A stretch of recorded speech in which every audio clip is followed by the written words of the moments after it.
Well, that was obviously a very important win for us. We started out really shaky. Their switching, all screens bothered us early. We didn't do a good job defensively, and then we got to 22-8 to lead. We just kept battling, trying to find a way to battle back, and our guys really did that, and I was really proud of them. You know, to be able to win without Josh playing at all, actually 6 minutes this weekend, to win both games, you know, to do that without him really is a big thing for us, I think, because he's really coming on. I thought that, you know, Malcolm was really, really good again today. I don't know what Green finally ended up with, but there's not a better defender, maybe in the country at the wing, as Malcolm Lee. Malcolm Lee's as good a defender as anybody you'll see, and he proves it time and time again. He can defend anybody. I mean, he reminds me a lot of Russell in that way. I'm just really proud of what he does for our team night in, night out. Because not only is he scoring tonight 23 points, but he's guarding the other team's best player. So he's got the toughest job, and it was just outstanding. I thought Zeke did a good job in the first half getting us back in it, attacking the basket. Reeves showed some toughness playing with the sprained ankle. I'm not even sure what ankle it is, left or right? Left. Left ankle. And he did a nice job for us there defensively and rebounding wise. He's got to learn when he's in there to shot fake. Every time he was going to shoot tonight, he had opportunities to stop, slow down, shot fake, and he's going to get fouled. And he was shooting the ball without ever shot faking. That's something he's got to work on, because he'll get better and better being able to score in there when he does that. Because he's getting to the rim and he's trying to shoot and he's off balance rather than just stop and slow down. But a great comeback win. I thought Honeycutt really made some huge shots for us. Did a great, and they played him a lot of minutes. I mean, we had to. He played 37. Malcolm played 39. That's a lot of minutes when you consider we played Thursday night and 11 a.m. on Saturday. So those minutes are big. I thought Stover really gave us a good game today, especially in the second half defensively. The big kid for them, Owens, really had their way early. He had 14. How many do you have at halftime? Owens. Anybody remember?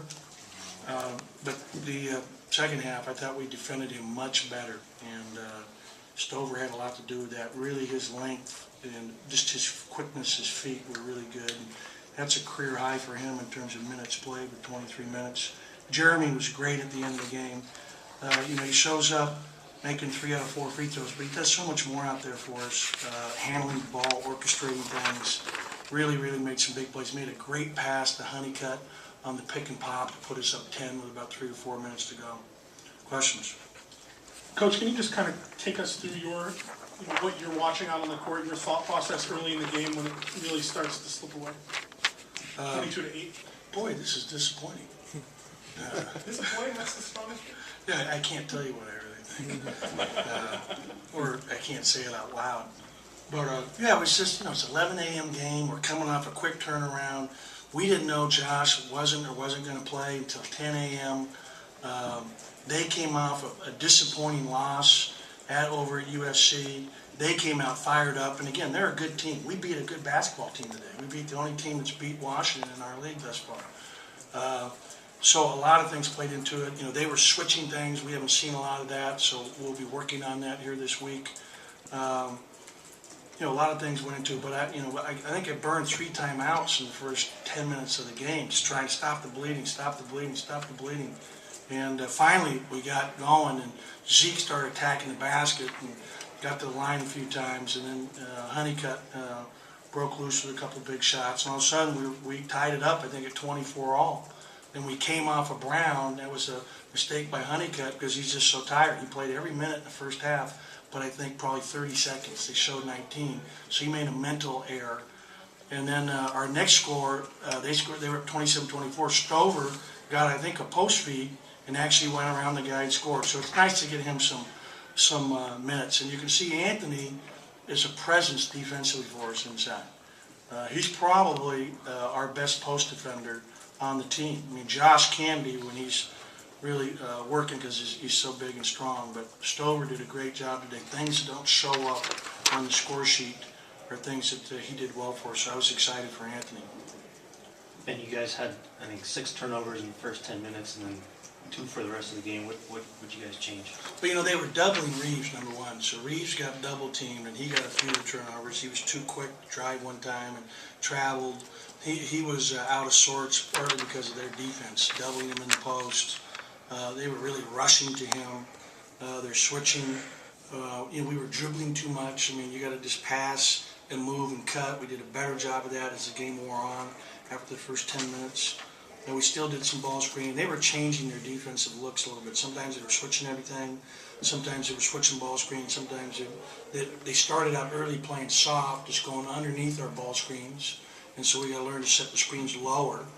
We ran one up double one time where we re-screened him, and then Zeke had a chance to turn the corner with Owens there and doesn't. In fact, so he's got to be able to attack the big. So it's still a very young team, a learning process. It's good to be learning on the job and still get a win. What was the Josh decision to not play him and just got us going forward? That decision is made by one of our team doctors, John DiFiore. We're not even categorizing it as a concussion. He got a head injury. He hit his head hard. He felt great. He was like, hey, Coach, I'm fine. I'm ready to go. He's telling me that last night. He told me again this morning. But, we're always going to err on the side of caution with anybody's health. And that's basically, I think, what the doctor's feeling is.